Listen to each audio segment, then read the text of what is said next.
Boa noite de novo. Amém. Vamos abrir as nossas Bíblias em João, capítulo 3, versículo 16.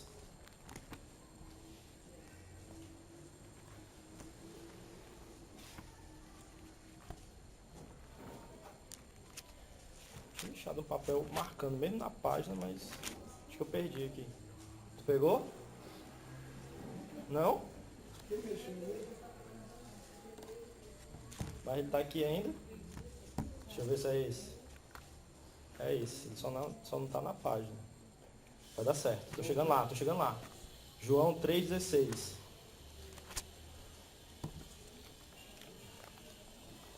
Semana passada a gente conversou um pouco sobre isso, né? E acredito que Deus vai nos abençoar.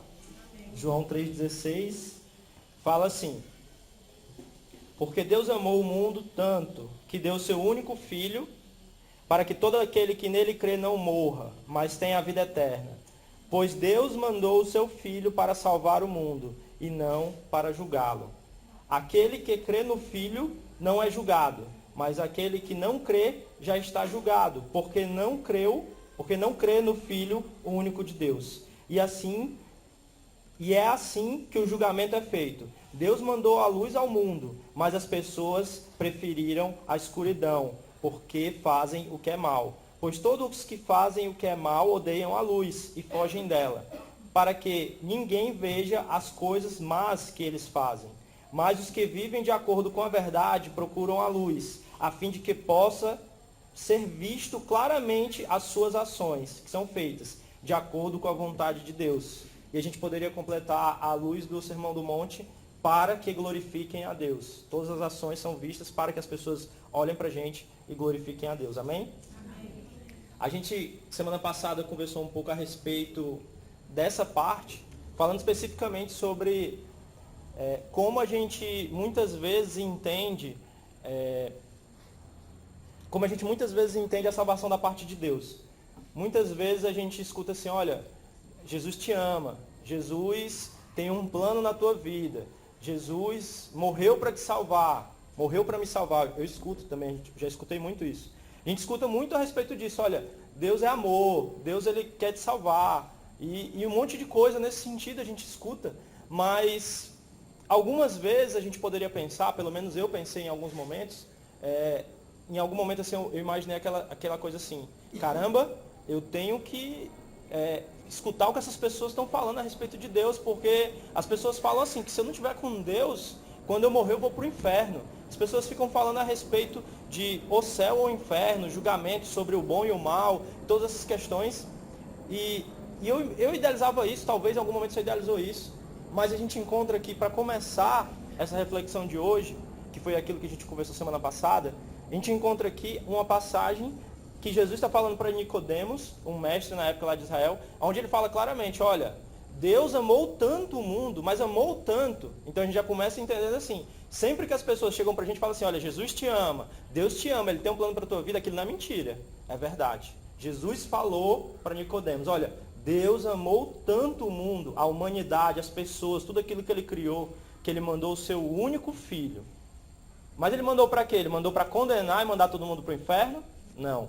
Ele mandou o seu único Filho para que todo aquele que crer no seu único Filho, crer que Ele é Jesus, crer que Ele é o Messias, aquele que morreu na cruz para nos salvar, crer que tudo aquilo que Ele fez foi em nosso favor, não morra, mas tenha vida eterna. Aí ele completa dizendo: infelizmente alguns não vão crer. E quem não crer no Filho de Deus já está condenado, já está julgado. A condenação vem, não é pelo simples fato da gente... A condenação não vem porque Deus mandou Jesus para nos condenar. A condenação vem na nossa direção quando nós recusamos a Jesus. Ele veio para nos salvar, ele veio para trazer a luz. Mas João continua escrevendo aqui o que Jesus falou. Ele diz assim: olha, mas os homens são maus e amam tanto as coisas más que fazem, que preferiram a escuridão. Porque quando eles chegam perto da luz, a luz revela tudo aquilo de mal que eles têm feito. Eles não querem ficar perto da luz. Se eles ficarem perto da luz, aí tudo aquilo que eles fazem vai ser revelado. Mas aqueles que amam a Jesus, aqueles que creem, aqueles que fazem as coisas para glorificarem a Deus e que obedecem a Deus, eles amam estar próximo à luz, para que a luz revele suas boas ações. E a gente pode completar dizendo assim, revele suas boas ações para que toda glória seja dada ao Pai, porque é Ele que faz as boas ações em nossas vidas. Amém? Amém. Agora a gente vai para um segundo texto, que é para a gente poder completar esse raciocínio. Está um capítulo depois, João capítulo 4. Bem pertinho de onde a gente terminou aí, versículo 1. Eu vou pedir só uma licença a vocês, porque eu vou ler alguns versículos a mais do que o normal. João 4:1 fala assim, é a história da mulher samaritana. Os fariseus ouviram dizer que Jesus estava ganhando mais discípulos e batizava mais pessoas do que João, no caso aqui João Batista. De fato, não era Jesus quem batizava, e sim os seus discípulos. Mas quando Jesus ficou sabendo disso, saiu da Judéia, que é aquela região de Jerusalém, e voltou para Galiléia, para próxima ali da região de Nazaré e do lago, lá onde ele pegou onde ele chamou os primeiros discípulos e apóstolos. No caminho, ele tinha que passar pela região de Samaria. E aqui eu já faço uma pausa para a gente fazer uma breve explicação. Ele não tinha que passar pela região de Samaria, não. O caminho normal que os judeus faziam da Galiléia, que era como se fosse o subúrbio, é como se fosse... Eu vou fazer uma comparação aqui, gente, mas não é racista ou qualquer outra coisa, não. É porque eu gosto dessa comparação, porque geograficamente era como era assim na época. E eu sou nordestino, eu sou daqui de Fortaleza, então não tem nada a ver com racismo. Era como se fosse assim, olha, a Judéia lá em São Paulo e a Galiléia é aqui no Ceará. É mais ou menos uma distância como essa, não, mais próximo. Mas a posição, o trajeto que eles tinham que fazer quando você olhava para o mapa era mais ou menos isso. E aí tinha o Rio Jordão que saía lá do lago, que era perto de Nazaré, perto de Cafarnaum, e descia para o Mar Morto, que era perto de Jerusalém. E aí ele fala assim, Jesus tinha que passar pela região da Samaria, não era. O padrão era assim, eles estavam aqui em Jerusalém, e eles queriam ir para Galiléia, lá em cima no mapa, eles normalmente arrodeavam o Mar Morto pelo lado direito, de quem está vendo o mapa, mas lado esquerdo deles, iam pelo lado de fora do Mar Morto, e depois iam para Galiléia. Para ele passar pela Samaria, ele tinha que vir por aqui, aí aqui era Samaria, que é um povo também que faz parte de Israel naquela época, mas como eles eram brigados, eles eram meio deixados de lado. Então, para eles irem para o nordeste da história, para Ceará, para onde era lá o povo mais humilde, vamos dizer assim, que era Galiléia, era considerado assim, eles não faziam esse caminho, eles faziam outro. Só que nesse dia que o Espírito Santo orientou Jesus a ir por aqui. Provavelmente porque ele tinha uma missão para cumprir ali. Esse caminho por Samaria, ele só não era comum de ser feito, não era simplesmente porque havia uma disputa entre judeus e samaritanos, não, mas também porque a região de Samaria era uma região montanhosa, as linhas comerciais do pessoal que ficava andando para vender as coisas também não era por lá, era pelo lado de cá do Jordão. As 10 cidades comerciais chamadas Decápolis eram do lado de lá também. Então, assim, o mais comum era fazer realmente a rota pelo outro lado. Mas Jesus teve que ir por esse lugar. E a gente vai para o versículo 5. Ele chegou em uma cidade de Samaria chamada Sicar, que ficava perto das terras que Jacó tinha dado ao seu filho José. Ali ficava o poço de Jacó. Era mais ou menos meio-dia, quando Jesus, cansado da viagem, sentou-se perto do poço. Uma mulher samaritana veio tirar água, e Jesus lhe disse, por favor, me dê um pouco de água. Os discípulos de Jesus tinham ido até a cidade comprar comida. A mulher respondeu, o Senhor é judeu, e eu sou samaritana. Então como é que o Senhor me pede água? Ela disse isso porque os judeus não se dão bem com os samaritanos. Então Jesus disse, se você soubesse o que Deus pode dar e quem é que está lhe pedindo água, você pediria e ele lhe daria a água viva. Então ela respondeu, o Senhor não tem balde para tirar água e o poço é fundo. Como é que vai conseguir essa água da vida? Nosso antepassado Jacó nos deu esse poço. Ele, os seus filhos e os seus animais beberam da água daqui. Será que o Senhor é mais importante do que Jacó? Então Jesus disse, quem beber desta água terá sede novamente. Mas a pessoa que beber da água que eu lhe der nunca mais terá sede. Porque a água que eu lhe der se tornará nela uma fonte de água que dará a vida eterna. Então a mulher pediu: por favor, me dê dessa água. Assim eu nunca mais terei sede e não precisarei mais vir aqui buscar a água. Vá chamar o seu marido, então volte aqui, disse Jesus. Eu não tenho marido, respondeu a mulher. E Jesus lhe disse: você está certa ao dizer que não tem marido, pois já teve 5, e este que você tem agora não é de fato o seu marido. Sim, você falou a verdade. Então a mulher respondeu: agora eu sei que o Senhor é um profeta. Os nossos antepassados adoravam a Deus neste monte, mas vocês, judeus, dizem que Jerusalém é o local onde devemos adorá-lo. Jesus disse: mulher, creia no que eu digo. Chegará o tempo em que ninguém vai adorar a Deus neste monte nem em Jerusalém. Vocês, samaritanos, não sabem o que adoram, mas nós sabemos o que adoramos, porque a salvação vem dos judeus. Mas virá o tempo, e de fato já chegou esse tempo, em que os verdadeiros adoradores vão adorar o Pai em espírito e em verdade. Pois são esses que o Pai quer que o adorem. Deus é espírito, e por isso os que o adoram devem adorá-lo em espírito e em verdade. A mulher respondeu: eu sei que o Messias, chamado Cristo, tem de vir, e quando ele vier vai explicar tudo para nós. Então Jesus afirmou: pois eu, que estou falando com você, sou o Messias. Aleluia. Naquele momento chegaram os discípulos e ficaram admirados, porque eles estavam conversando com a mulher. Mas nenhum deles perguntou à mulher o que ela queria. E também não perguntaram a Jesus por qual motivo ele estava falando com ela. Agora você vai para o versículo 39, só para a gente poder terminar. No 39 diz assim: muitos samaritanos daquela cidade creram em Jesus porque a mulher tinha dito: ele me disse tudo o que eu tenho feito. Quando os samaritanos chegaram ao lugar onde Jesus estava, pediram a ele que ficasse com eles, e Jesus ficou ali 2 dias. E muitos creram por causa da mensagem dele. E eles diziam à mulher: agora não é mais por causa do que você disse que nós cremos, mas porque nós mesmos o ouvimos falar e sabemos que ele é, de fato, o Salvador deste mundo. Amém.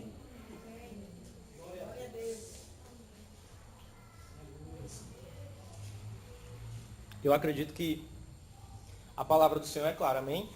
Muito clara. A gente está diante de uma situação onde uma pessoa que diante do mundo, ela poderia ser chamada de perdido. Talvez alguns de nós, se essa pessoa vivesse no nosso meio hoje, talvez a gente pudesse olhar para ela e pensar, não estou dizendo que a gente faz isso, mas talvez alguns de nós pudesse olhar para ela e dizer assim: olha, não tem jeito. Essa aí não tem jeito. 5 maridos, está no 6º, não casou e, sei lá, não tem jeito. Assim como algumas situações a gente se encontra na nossa vida e a gente olha assim: não, para essa situação não tem jeito.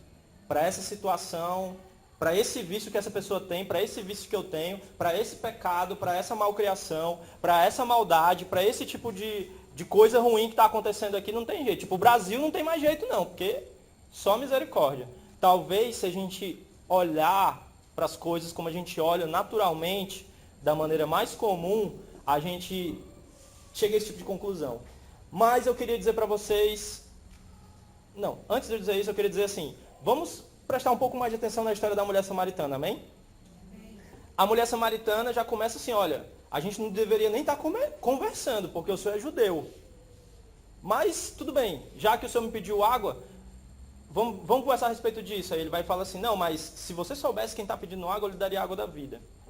A primeira coisa que a gente poderia imaginar, quando a gente olha para a situação da mulher samaritana e para a situação de Jesus, o Salvador do mundo, chegando ali para conversar com a mulher samaritana. E ela não entendeu ainda quem é Jesus. Aquela conversa entre Jesus e Nicodemos que a gente acabou de ler aqui, ficou só entre Jesus e Nicodemos naquela época. Então, tipo assim, aquele discurso de que Deus amou o mundo de tal maneira que mandou seu Filho para salvar o mundo e não para condenar o mundo, ele chegava através da vida de Jesus para as pessoas, mas não tinha alguém no alto-falante falando toda hora para todo mundo: gente, Deus amou o mundo, e Ele amou tanto você e a mim, que Ele mandou o seu Filho, foi para nos salvar, não foi para nos condenar. Só vai para o inferno quem está vacilando, quem quer. A gente está falando aqui sobre vida eterna, um local onde não tem choro, não tem doença, não tem ranger de dentes, não tem dificuldade. A gente está falando sobre isso. Ele está nos dando isso de graça. Não tinha uma pessoa no holofote falando isso naquela época lá.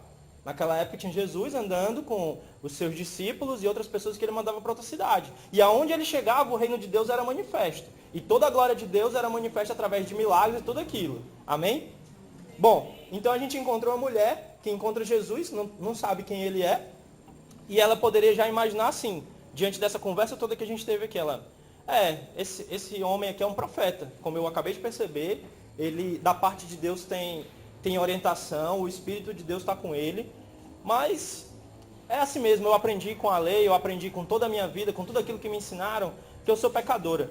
Eu estou aqui no 5º casamento, inclusive ele já sabe que não é meu marido, então eu sei que é assim mesmo, a minha vida está ruim, não tem jeito, eu provavelmente vou para o inferno.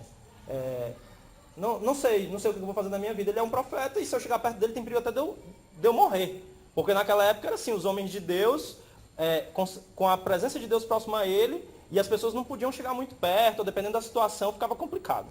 Mas ela poderia ter tido esse pensamento, ela não teve.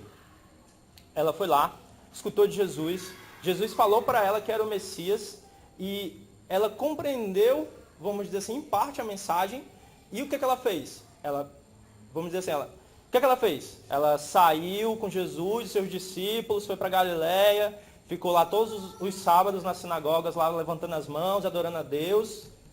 Ou ela voltou para a cidade dela para contar para as pessoas quem ela tinha conhecido? Ela voltou para a cidade dela. Ela se encontrou com a palavra viva de Deus, aquele que vivia a própria mensagem do Deus amou o mundo de tal maneira que deu seu único filho para todo aquele que nele crê não morra. Ela se encontrou com a palavra verdadeira, o próprio Jesus. Ela se encontrou com o Messias. E ela foi movida ali a não ficar calada. Ela foi movida ali... Gente, eu não sei se vocês conseguem imaginar, mas aquela mulher, diante dos homens e da cidade, provavelmente ela era muito mal vista. Ela provavelmente não tinha nenhuma credibilidade na fala. Ela provavelmente chegando diante de pessoas assim, dizendo assim, olha, encontrei um profeta e ele está dizendo que é o Messias. E eu estou até acreditando porque tudo aquilo que eu vivo, ele nunca nem me viu na vida e já está contando. E ele falou que é o Messias. Vem ver ele falar. Vem ver ele conversar contigo e ele dizer as coisas maravilhosas de Deus. Era muito provável que naquela época não tivesse valor nenhum. Ela falasse isso, as pessoas rissem da cara dela e saíssem. Mas, primeira coisa, ela agindo como uma cristã, assim como nós podemos agir. Ela se encontrou com a palavra de Deus. Ela teve um encontro com o próprio Deus ali na pessoa de Jesus. Assim como nós tivemos um encontro na nossa vida. Nós nos encontramos com Deus. E ela não ficou calada. Ela não ficou no local dela. Ela voltou para contar a todas as pessoas que viviam próximo a ela sobre o que ela tinha encontrado. Sobre um tesouro maior do que tudo nessa vida. Ela foi falar sobre o Filho de Deus. Nós, enquanto cristãos, espelhados aqui nesse exemplo específico, a gente poderia também fazer a seguinte comparação. Uma vez que a gente se encontra com a palavra de Deus, a gente deveria viver de uma forma tal que as pessoas sempre conseguissem ver Deus em nossa vida, em nossas ações, em nossas escolhas. E foi mais ou menos sobre isso que a gente estava conversando semana passada. Que em 2017 a gente pudesse, a cada momento da nossa vida, poder escolher Deus. Tomar decisões que revelem para as pessoas Deus. Tomar decisões que para as pessoas, quando olharem para a gente, possam ver assim, verdadeiramente existe um Deus. Verdadeiramente existe um Deus porque não tinha como imaginar que essa pessoa ia tomar essa atitude. E vai dar mais simples, do tipo, aquele que era irado no trânsito não se irar mais. Aquele que tinha raiva e brigava sempre por nada, pavio curto, conhecido no nosso meio, não ser mais pavio curto. Aquele que era preso em algum tipo de vício, sei lá, mulheres que gostavam muito de ficar com muitos homens, não fazer mais isso. E não fazer não é simplesmente por causa de uma regra religiosa, mas não fazer porque percebe que encontrou um Deus verdadeiro, aquele que sabe todas as coisas e aquele que preencheu o meu e o seu coração de paz. Se a gente se encontra com esse Deus verdadeiramente e as coisas começam a mudar na nossa vida, a gente começa a perceber que Ele tem agido. Por que eu não vou contar isso para as pessoas que estão ao meu redor? Por que eu não vou pedir a Deus para viver de uma maneira diferente, para que as pessoas vejam a minha mudança de vida? E aí elas vêm me perguntar, o que aconteceu contigo? Tu tá fazendo umas coisas diferentes aí, mas eu acho legal, tá parecendo legal. Eu poderia dizer assim, não, olha, Deus, Sim, sem frescura nenhuma de igreja, viu, irmão?